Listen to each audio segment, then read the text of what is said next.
একটা সংসারে নানান রকমের কাজকর্ম থাকে। সকাল থেকে রাত পর্যন্ত আমরা গৃহিণীরা রান্নাঘরের আর ঘরের কাজকর্ম করতে, করতে কিন্তু সময় আমরা কাটিয়ে ফেলি। আর তার ফলে নিজেদের জন্য কোনো সময় আমরা রাখতে পারি না। যদি আমরা নিয়ম মাফিক আর পরিকল্পনা মাফিক সারাদিনের কাজগুলোকে একটু সাজিয়ে নিতে পারি তাহলে কিন্তু নিজেদের অনেকটাই সুবিধা হবে। তার জন্য জানতে হবে নানান ধরনের টিপস। আজকে সেই রকমই টিপস কিছু আলোচনা করব। চলো তাহলে আজকের ভিডিওটা দেখা যাক। বন্ধুরা দেখো, এখানে নিয়ে নিয়েছি ডুমুর। এই ধরনের সবজিগুলো কিন্তু আমাদের শরীরের জন্য অনেকটাই উপকার। আর এই সমস্ত সবজির মধ্যে আয়রন থাকায় কিন্তু হিমোগ্লোবিনের আমাদের শরীরে অনেক গুণ বাড়িয়ে দেয়। এই ধরনের থোড়, মোচা, কচু, ডুমুর এই ধরনের যে সমস্ত জিনিসগুলো হয় সেই সমস্ত জিনিসগুলো কাটতে গেলে কিন্তু হাতের মধ্যে দাগ পড়ে যায়। থোড়, মোচা, কচুর শাক কাটা কোনো ব্যাপার না হলেও এই ধরনের ডুমুর কাটা কিন্তু অনেকের কাছেই কঠিন একটা কাজ। অনেকেই কিন্তু এই কাটার জন্য খেতে চায় না। আর তারপরেও যে সমস্যাটা হয়, হাতের মধ্যে এরকম কালো কষের দাগ হয়ে যায়। যতই আমরা তেল মেখে এগুলোকে কাটি না কেন, তো এই দাগগুলো কিন্তু উঠতে চায় না। আর দাগটা উঠে গেলেও হাতের মধ্যে একটা খসখসে ভাব হয়েই থাকে। তো আজকে আমি তোমাদের সাথে ডুমুর কাটার পদ্ধতি শেয়ার করব যে এইভাবে ডুমুর কাটলে ডুমুরের ভেতরে যে দানাগুলো থাকে সম্পূর্ণ যেরকম বেরিয়ে যাবে, সাথে কিন্তু ডুমুরটা খুব সুন্দর মতো কাটাও হয়ে যাবে। তো দেখো, এখানে আমি একটা ডুমুর নিয়ে নিয়েছি। ডুমুর কাটার পদ্ধতি হচ্ছে ডুমুরের চারদিকের যে মাংসটা সেটাকে কিন্তু এইভাবে কেটে ফেলতে হবে। আর মধ্যেখানের অংশটাকে এইভাবে লুডুর ছক্কার মতো অবস্থায় কিন্তু ফেলে দিতে হবে, কেননা মধ্যেখানের অংশটায় কিন্তু প্রচুর বীজ থাকে। আর এই বীজগুলো কিন্তু খাওয়ার সময় মুখে পড়লে দাঁত কিচকিচ করে। তাই সাইডের মাংসগুলোকে এইভাবে চারদিক দিয়ে কেটে মধ্যেখানের অংশটাকে বাদ দিয়ে দিলেই কিন্তু ডুমুরটা সুন্দর মতো কাটা হয়ে যাবে। এবার থেকে যদি ডুমুর খাওয়ার ইচ্ছে হয়, চিন্তা না করে কিন্তু এভাবে কেটে নিলে কাজটা অনেকটাই সহজ হয়ে যাবে। আর এইভাবে ডুমুরটা কেটে নিলে অল্প সময়ের মধ্যে কিন্তু অনেকটা কাটা হয়ে যাবে। তো দেখতেই পাচ্ছ কতটা সবজি আমার কাটা হয়ে গেছে। আর কাটার পর হাতের অবস্থা কিন্তু ঠিক এই রকম হয়। নখের কোনা থেকে শুরু করে হাতের আঙুলের চামড়াগুলো এরকম কালো হয়ে যায়, যেটা কিনা আমাদের হাত খসখস করে, ঠিকঠাক মতো উঠতে চায় না যতই আমরা তেল দিয়ে পরিষ্কার করে নিই। তো এই দাগটাকে উঠানোর জন্য এখানে আমি নিয়ে নিয়েছি টক দই। টক দই কিন্তু আমাদের প্রত্যেকের বাড়িতেই কম বেশি থাকে। 1 চামচ পরিমাণ টক দই এখানে নিয়ে নিতে হবে। আর নিয়ে নেব একটুখানি লবণ। লবণ আর টক দই একসাথে ভালো মতো মিশিয়ে নিয়ে যদি হাতের মধ্যে এইভাবে আমরা ঘষে নিই, তাহলে সমস্ত দাগ কিন্তু একবারে উঠে যাবে। না কোনো ঘষাঘষি করতে হবে, না কিছু। আর এই দাগগুলো হাতের মধ্যে থাকলে কিন্তু হাতের চামড়াটাও বেশ অনেকটাই খসখসে হয়ে যায়। যেহেতু এখানে লবণ দেওয়া রয়েছে আর টক ভাবের জন্য কিন্তু অনেক তাড়াতাড়ি এই জিনিসটা একটা স্ক্রাবিং এর কাজ করবে, যেইভাবে করলে কিন্তু খুব সহজে কোনো রকম হাতের চামড়াতেও সমস্যা হবে না। তো দেখতে পাচ্ছ খুব সুন্দর মতো কিন্তু সমস্ত দাগ হালকা হয়ে যাচ্ছে। এবার পরিষ্কার জলে হাতটা ধুয়ে তোমাদেরকে দেখাচ্ছি যে পরিমাণ কালো ছিল তার থেকে কিন্তু অনেকটা পরিষ্কার হয়ে গেছে। তো আশা করছি এই ছোট্ট টিপসটা তোমাদের অনেকটাই কাজে লাগবে। চলে যাচ্ছি পরের টিপসে। বন্ধুরা, চিনি যখন আমরা স্টোর করে রাখি তখন কি এই সমস্যাটা হয় যে চিনির মধ্যে জল জল ভাব হয়ে যায়, কিংবা চিনি ভিজে যাচ্ছে, চিনির মধ্যে পিঁপড়ে আসছে, এইরকম নানান সমস্যায় কিন্তু আমাদের প্রত্যেককেই পড়তে হয়। যতই আমরা এয়ারটাইট কন্টেনারে রাখি না কেন বা ফ্রিজে স্টোর করে রাখি, চিনির মধ্যে কিন্তু একটা ময়েশ্চার ভাব চলেই আসে। বিশেষ করে বর্ষাকাল আর শীতকালে কিন্তু এই সমস্যাটা বেশি হতে দেখা যায়। তাই আমরা কি করি, এই চিনির মধ্যে নানান রকম লবঙ্গ বা নানান জিনিস দিয়ে রাখি যাতে ময়েশ্চার না ধরে। তো তারপরেও দেখা যায় চিনির মধ্যে এরকম ভিজে ভাব হয়ে থাকে। তো এর জন্য ছোট্ট একটা টিপস তোমাদের সাথে শেয়ার করব যে এইভাবে চিনি রাখলে কিন্তু আর চিনির মধ্যে কখনোই ময়েশ্চার ভাবটা থাকবে না। তো এই জিনিসটা বিশেষ করে হয় ভেজা চামচ ব্যবহার করার ফলে। তো এর জন্য আমি একটা কাগজের টুকরোর মধ্যে নিয়ে নিয়েছি খুব সামান্য পরিমাণে একটু চাল। এটার একটা ছোট পুটলি বানিয়ে নেব। এরপর ছোট কাগজের পুটলিটাকে কি করব, এই চিনির মধ্যে রেখে দেবো।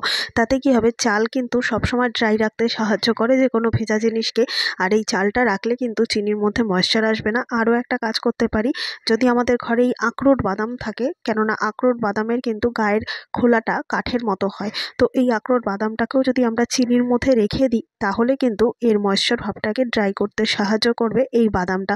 তো যে কোনো একটা টিপস আমরা ফলো করতেই পারি। আশা করছি এই ছোট্ট টিপসটা কাজে দেবে। চলে যাচ্ছি পরের টিপসে। তো বন্ধুরা দেখো, এখানে আমি নিয়ে নিয়েছি ফ্রাইং প্যান। আর এই ধরনের ননস্টিকের ফ্রাইং প্যান কিন্তু আমরা প্রত্যেকেই কম বেশি ব্যবহার করি। আর এই ফ্রাইং প্যানের মধ্যে যে কোনো জিনিস ফ্রাই করতে গেলে অল্প তেলেই কিন্তু আমাদের জিনিসটা ফ্রাই হয়ে যায়। তো যখনই আমরা কোনো কিছু ভেজে এটাকে তুলতে যাই তখন কি হয়, এর গা বেয়ে যে তেলটা পড়ে সেটা কিন্তু ডিরেক্ট এরকম নিচে এসে জমে। আর তার ফলে কিন্তু নিচের দিকটা এরকম পুড়তে শুরু করে। অনেক সময় হয় গ্যাসে যদি কালি পড়ে সেক্ষেত্রেও কিন্তু প্যানের নিচের দিকটা এরকম কালো হতে শুরু করে, যেটা কিনা আমাদের সবসময়ের জন্য মেজে পরিষ্কার করে তোলা সম্ভব না।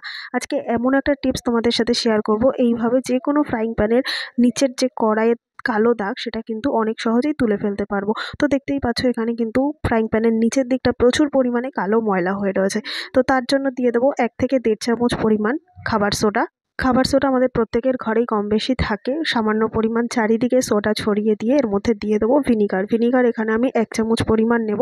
১ চামচ পরিমাণ ভিনিগার এই সোডার ওপর চারিদিকে এইভাবে ছড়িয়ে দেবো। আর যদি তোমাদের কাছে ভিনিগার না থাকে সেক্ষেত্রে তোমরা লেবুর রস ব্যবহার করতে পারো। ভালো মতো এই জিনিসটাকে এইভাবে রেখে দিয়ে একটা কিচেন টিস্যু দিয়ে ভালো মতো এটাকে ঢেকে রাখবো বেশ ১৫ থেকে ২০ মিনিটের জন্য।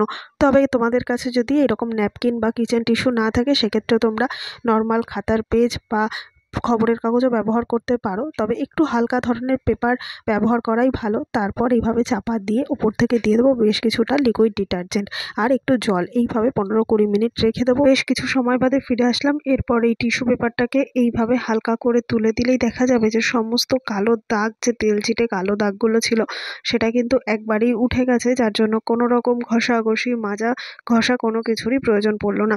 তো দেখতে পাচ্ছ যে পরিমাণ কালো ছিল সম্পূর্ণটা কিন্তু এই টিস্যু পেপারের সাথে উঠে গেল। এরপর পরিষ্কার একটা ভেজা কাপড় দিয়ে মুছে তোমাদেরকে দেখাচ্ছি যে কতটা পরিমাণ পরিষ্কার হয়েছে। তো দেখতে পাচ্ছ 90% দাগ কিন্তু উঠে গেছে। আর সাইডের যে তেলচিটে দাগগুলো এগুলো হালকা একটু ঘষে নিলেই কিন্তু সম্পূর্ণটা উঠে যাবে। তাহলে দেখতেই পেলে কত তাড়াতাড়ি বিনা পরিশ্রমে কিন্তু এই টিপসটা ফলো করলে বাসনপত্র থেকে দাগ তুলে ফেলা সম্ভব। তো আশা করছি টিপসটা কাজে দেবে। চলে গেলাম পরের টিপসে। তো দেখো বন্ধুরা, এখানে আমি নিয়ে নিয়েছি একটা কাপড়। তো কাপড়ের মধ্যে অনেক সময় হয় যে কোনো ধরনের দাগ লেগে যায়, সেটা হলুদ হোক বা তেল মশলা হোক বা লোহার মরচে পড়া দাগ হোক, যে কোনো ধরনের দাগ লেগে গেলে কিন্তু ভালো জামা কাপড় থেকে সেই দাগ তুলতে আমাদের অনেকটা অসুবিধার মধ্যে পড়তে হয়। তাই আমরা কি করি, নানান ধরনের কেমিক্যাল জাত জিনিস ব্যবহার করি এই দাগ তোলার জন্য, আর কিংবা লন্ড্রিতে দিয়ে দিই। কিন্তু লন্ড্রিতে দিলেও যে এই কেমিক্যাল জাত জিনিস ব্যবহার করবে না তার কোনো গ্যারান্টি নেই। আর তার ফলে কি হয়, জামা কাপড়ের কোয়ালিটিটা আস্তে আস্তে নষ্ট হয়ে যায়, ছিঁড়ে যায় অল্প সময়ের মধ্যেই। তো আজকে এমন একটা জিনিস দিয়ে এই জামা কাপড় থেকে দাগ তোলার টিপস শেয়ার করব, যেটা দেখলে কিন্তু আমাদের অনেকেরই উপকার হবে। তো প্রথমে কি করতে হবে, যেই জায়গায় জামা কাপড়ের দাগ হয়েছে সেই জায়গাটাকে এইভাবে একটা গার্ডার হোক বা দড়ি হোক দিয়ে এইভাবে হালকা করে বেঁধে নিতে হবে, যাতে অন্য কোনো জায়গায় এই জিনিসটা আমাদের পরিষ্কার করতে না হয়। আর যে জিনিসটা দিয়ে পরিষ্কার করবো যাতে সারা কাপড়ে লেগে না যায়, তার জন্য এই জায়গাটাকে হালকা করে বেঁধে নিলাম। এরপর একটা পাত্রের মধ্যে নিয়ে নেবো খুব সামান্য পরিমাণে একটুখানি কেরোসিন তেল। কেরোসিন তেল কিন্তু প্রত্যেক বাড়িতেই কম বেশি থাকে। আর কেরোসিন তেল যদি না থাকে সেক্ষেত্রে তোমরা তারপিন তেল ব্যবহার করতে পারো। কিন্তু কেরোসিন তেল নিলেই কিন্তু এই দাগটা অনেক তাড়াতাড়ি অনেক সহজে উঠে যাবে।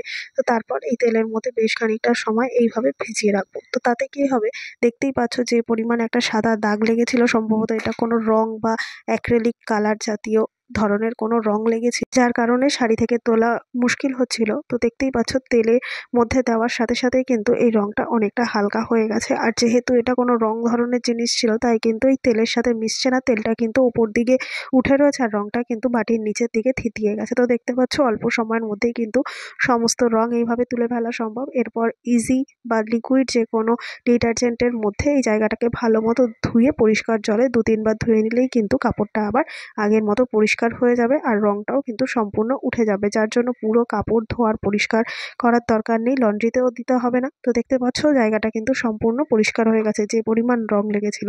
তো আশা করছি এই টিপসটা কাজে দেবে। চলে গেলাম পরবর্তী টিপসে। তো বন্ধুরা, হটপটে কিন্তু আমরা প্রত্যেকেই কম বেশি রুটি রাখি। আর রুটি যখন আমরা রাখি তখন দেখা যায় যে রুটিটা খালি হয়ে গেলে হটপটের চারধারে কিন্তু এরকম রুটির ছোট ছোট টুকরোগুলো লেগে থাকে। তার ফলে কিন্তু হটপটের মধ্যে খুব একটা বাজে গন্ধ হয়ে যায়। তো ভালো মতো এটাকে ধুয়ে পরিষ্কার করলেও রুটির যে একটা আটকানো গন্ধ, সেই গন্ধটা কিন্তু কোনোভাবেই যেতে চায় না।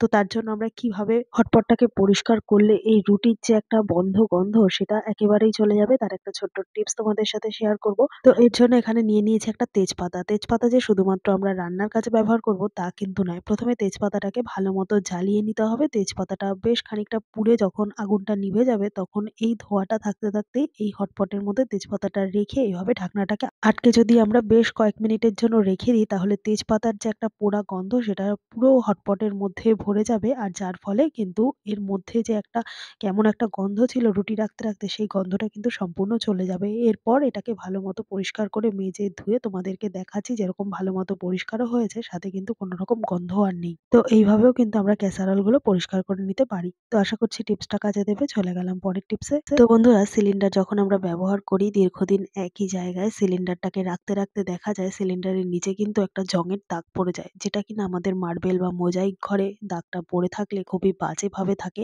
আর এটাকে ভালোমতো তুলে নেওয়ার জন্য কিন্তু আমরা হারপিক বা যেকোনো ধরনের ক্ষার জাতীয় কোনো এরকম লিকুইড ব্যবহার করি, যাতে খুব সহজে এই জঙের দাগটা উঠে যায়। কিন্তু এই জঙের দাগটা বারবার যখনই আমরা এই মেঝে থেকে তুলে পরিষ্কার করব, এতে কিন্তু মেঝের শাইনিংটা নষ্ট হয়ে যায়, মার্বেলটা নষ্ট হয়ে যায়। তার ফলে কিন্তু খুবই একটা বাজে অবস্থার সৃষ্টি হয়। তাই এবার থেকে যখনই আমরা গ্যাস খালি হবে আর তারপর যখন নতুন একটা সিলিন্ডার আমরা জায়গা মতো সেট করে নেব, তার আগে একটা ছোট্ট কাজ করে নিতে হবে। এর জন্য এখানে নিয়ে নিয়েছি ক্রিম। তো এখানে তোমরা যেকোনো ধরনের ক্রিম ব্যবহার করতে পারো। নিভিয়া হোক বা বডি লোশন হোক বা ভ্যাসলিন হোক বা যেকোনো ধরনের ক্রিম এখানে নেবে। খুব সামান্য পরিমাণ একটুখানি ক্রিম নিয়ে সিলিন্ডারের নিচের অংশে, যেই জায়গাটা আমাদের মেঝের সাথে লেগে থাকে সেই রকম জায়গায় বেশ খানিকটা মোটা করে এইভাবে ক্রিম দিয়ে নিতে হবে। ক্রিম, ভ্যাসলিন যেটা তোমরা ব্যবহার করবে সেটাতেই হবে। এইভাবে যদি নিচের দিকটা একটু তেলতেলে করে রাখা যায়, সেক্ষেত্রে কিন্তু জংটা আর পড়বে না, আর মেঝের মধ্যে কিন্তু এরকম একটা মরচের দাগও হবে না। তো এইভাবে তোমরা একবার করে দেখতে পারো। টিপসটা কিন্তু অনেকটাই উপকারে দেবে। তো আশা করছি এই টিপসটাও কাজে দেবে। চলে গেলাম পরের টিপসে। বন্ধুরা, সকালে যখন কাজের ব্যস্ততা থাকে তখন কিন্তু আমাদের টিফিনের জন্য রুটি, লুচি, পরোটা করতে অনেকটাই অসুবিধা হয়। তাই আমরা বিনা বেলুন চাকি ছাড়াই কিভাবে রুটি, লুচি, পরোটা করে দেখাবো তারই একটা টিপস শেয়ার করব। অনেক সময় হয় ব্যাচেলর মানুষদের কিন্তু বেলুন চাকি থাকে না। তো তাদের জন্য স্পেশালি এই টিপসটা। তার জন্য এখানে আমি একটা প্লেট নিয়ে নিয়েছি। দিয়ে দেবো বেশ খানিকটা সাদা তেল। তারপর প্লেটের ওপর এই লেচিটাকে রেখে আরো একটা প্লেটের মধ্যে বেশ খানিকটা তেল মাখিয়ে নিয়ে এইভাবে যদি হালকা হাতে এইভাবে প্রেস করে নেওয়া যায়, তাহলে কিন্তু খুব সুন্দর মতো লুচি বেলা হয়ে যাবে। তো যার জন্য কোনো রকম বেলুন চাকির কিন্তু দরকার পড়বে না। তো দেখতে পাচ্ছ সুন্দর মতো লুচি কিন্তু এভাবে বেলা হয়ে গেছে। এইভাবে ১ মিনিটের মধ্যে আমরা কিন্তু অনেকগুলো লুচি বেলে নিতে পারি বিনা বেলুন চাকি দিয়ে। এবার এই লুচিগুলো কিভাবে ভাজবো? যারা হোস্টেল লাইফে বা ব্যাচেলর লাইফের জীবনযাপন করছে তাদের কিন্তু অনেক পরিমাণ বাসনপত্র থাকে না। হয়তোবা একটা কড়াই আর একটা প্রেসার কুকার কিন্তু থাকে, যাতে অল্প সময়ের মধ্যে গ্যাস খরচা বাঁচিয়ে কিভাবে রান্না করা যায়। তো এই প্রেসার কুকারের মধ্যেই খুব অল্প পরিমাণ তেল দিয়ে যদি এইভাবে আমরা বেলে রাখা লুচিগুলোকে দিয়ে ভেজে নিতে পারি, তাহলে অল্প তেলের মধ্যে যেরকম লুচিগুলো ভাজা হয়ে যাবে। আর আরো একটা বড় কথা, যদি আমাদের কাছে বড় কোনো পাত্র না থাকে বা কড়াই না থাকে, সেক্ষেত্রে প্রেসার কুকারের মধ্যেও কিন্তু আমরা লুচিগুলো ভেজে নিতে পারবো। আবার এমনকি বেলুন চাকি ছাড়াও কিন্তু লুচিগুলো বেলেও নিতে পারবো। তাহলে দেখতেই পেলে যে প্রেসার কুকারের মধ্যে কিন্তু অল্প সময়ের মধ্যে অল্প তেল দিয়ে সুন্দর, সুন্দর লুচি আমরা ভেজে নিতে পারলাম। তো আশা করছি আজকের সমস্ত টিপস তোমাদের কাজে দেবে। টিপসগুলো যদি ভালো লেগে থাকে লাইক, কমেন্ট, শেয়ার করে পাশে থাকবে। আমার এই ভিডিওটা কে কোথা থেকে দেখছো কমেন্ট করে জানাতে ভুলবে না। দেখা হবে আবারও অন্য কোনো ভিডিওর সঙ্গে। ধন্যবাদ।